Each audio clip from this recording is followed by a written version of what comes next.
here, Keith!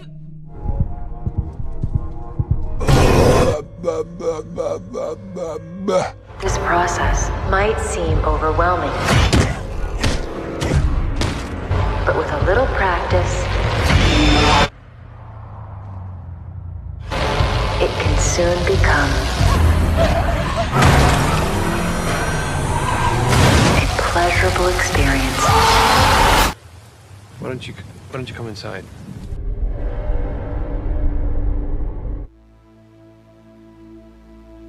Malam itu hujan deras.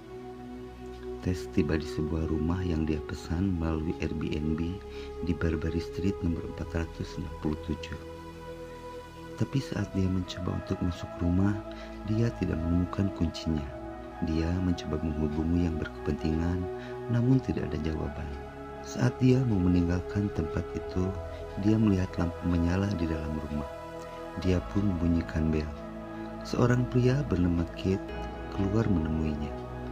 Dia bilang bahwa dia juga memesan rumah itu. Karena mereka tidak bisa menghubungi pemilik rumah, Keith mengajak Tess untuk tinggal sementara sambil mencari penyelesaiannya.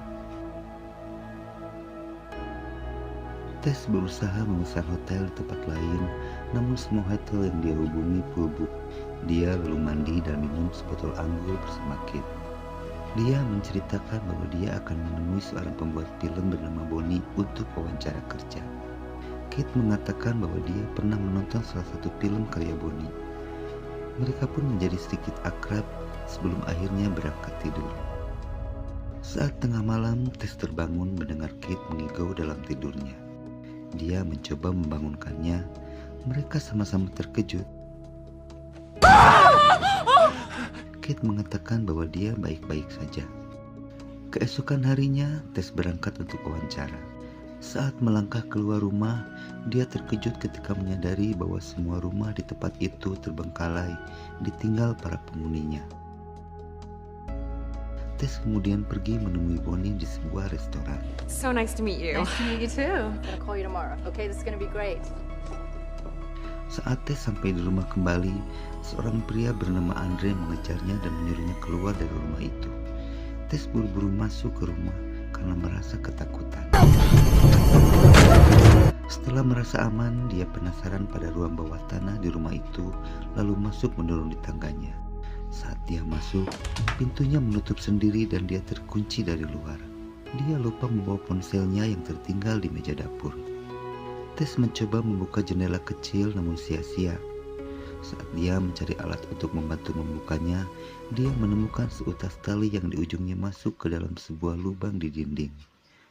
Dia menariknya, lalu terbukalah pintu masuk rahasia ke sebuah lorong gelap. Meski awalnya ragu-ragu, Tess masuk ke lorong tersebut.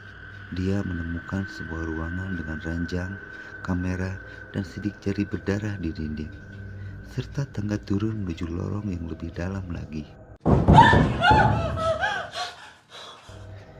Dia ketakutan dan berlari kembali ke ruang bawah tanah. Dia melihat Kate di luar, jadi dia memintanya untuk membantu mengeluarkannya. Keith! You have the key? It's here, but I can't open this. Okay, you pull and I push. Tess menjelaskan kepada Kate apa yang telah dia lihat dan mengatakan mereka harus keluar dari rumah itu. Kate meyakinkannya bahwa tidak ada yang perlu dikhawatirkan, jadi dia pergi untuk memeriksanya. Setelah beberapa saat, Tess pergi menyusul Kate menuruni tangga. Dia mendengar Kate berteriak dan meminta bantuan. Keith! Why did you come down here? Someone bit me.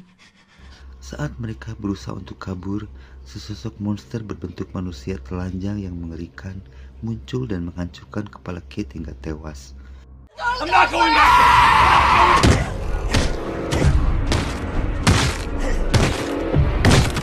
Monster itu kemudian mengaum ke arah Tess.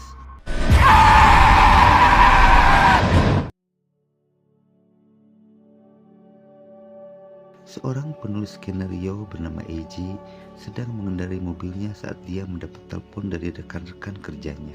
Mereka mengatakan bahwa dia dikeluarkan dari proyek terbaru mereka karena ada seorang wanita menuduh bahwa AG telah memperkosanya. Eiji bersikukuh bahwa dia tidak bersalah. Tapi bahkan akuntannya sudah tidak mau lagi mengurus keuangan Eiji. Eiji kemudian pergi ke negara bagian Michigan. Dia menuju ke rumah miliknya yang dia sewakan. Ternyata rumah itu adalah rumah yang disewa oleh Tess dan Kate. Setibanya dia di sana, dia menemukan barang bawaan Tess. Dia menelpon manajer yang mengatur sewa rumahnya. Namun orang di seberang mengatakan bahwa rumahnya belum disewakan. Dia lalu pergi ke ruang bawah tanah untuk menyelidiki karena melihat pintunya terbuka. Dia bertemu dan dikejar sosok itu dan akhirnya jatuh ke dalam lubang tempat Tess juga dikurung di sana.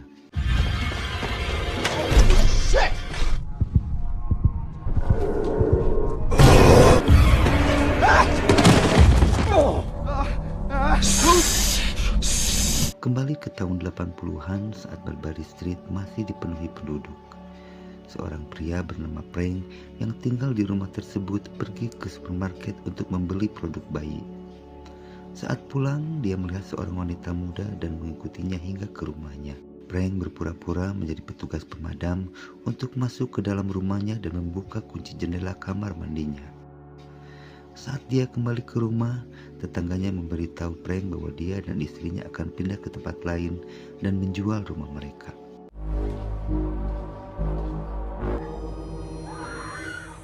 Kembali ke masa sekarang, di dalam lubang Tess menyuruh Eiji agar diam dan tenang.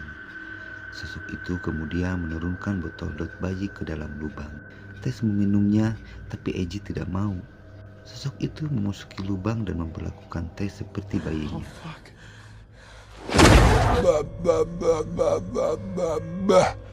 Sosok itu lalu menyeret Eiji keluar lubang dan membawanya ke sebuah ruangan untuk menyusuinya.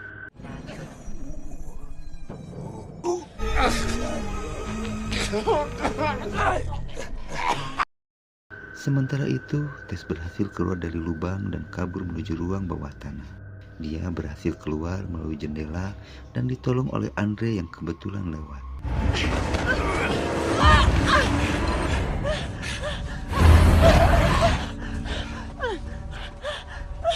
Andre membawa Tess ke tempat yang aman, tapi Tess bersikeras untuk kembali membebaskan Eiji. Tess lalu menghubungi polisi, tapi mereka tidak percaya pada ceritanya. Tess membawa mereka ke rumah, tapi karena dia tidak memiliki bukti adanya tindak kejahatan, para polisi itu pun pergi. Where are you going? Come on, I need your help. Hari mulai gelap saat Tess masuk ke dalam rumah untuk mengambil kunci mobilnya. Saat dia masuk ke mobil, sosok itu muncul dan mencoba masuk ke mobil Tess. Tess menabrakkan mobilnya ke samping rumah untuk membunuh sosok itu.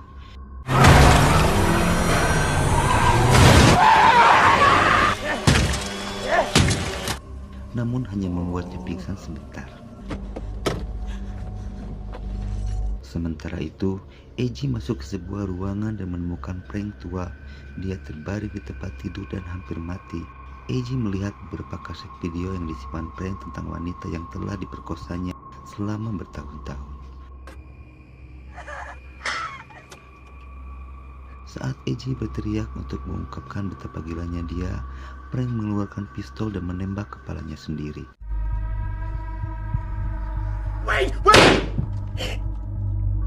Eiji mengambil pistolnya dan keluar ruangan. Tiba-tiba Tess memanggilnya yang membuat Eiji terkejut dan menarik pelatuknya. Hello.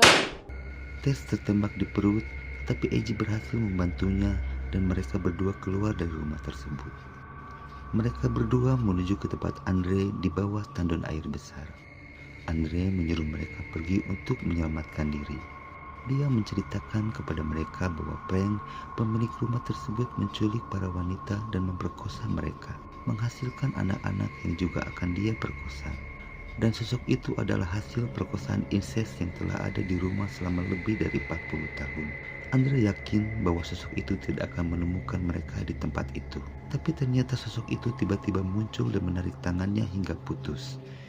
Lalu memukulinya dengan potongan tangannya tersebut hingga tewas.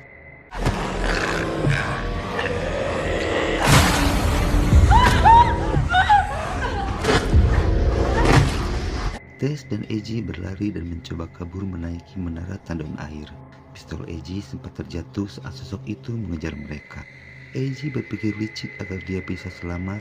Dia mendorong Tess dan melemparkannya dari menara karena dia menyadari bahwa sosok itu secara naluriah akan menyelamatkan bayinya.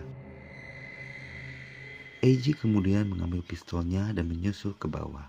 Dia melihat mereka berdua terkapar di tanah, lalu mencoba menolong Tess sambil meminta maaf atas tindakannya. Sosok itu tiba-tiba bangkit kembali dan menyerang Eiji, mencongkel matanya dengan ibu jarinya dan akhirnya membelah kepalanya menjadi dua.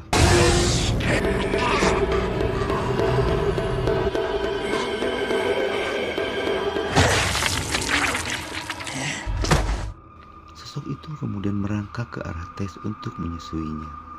Tess mengambil pistol Eiji yang tergeletak, mengarahkannya ke kepala sosok itu dan menembaknya.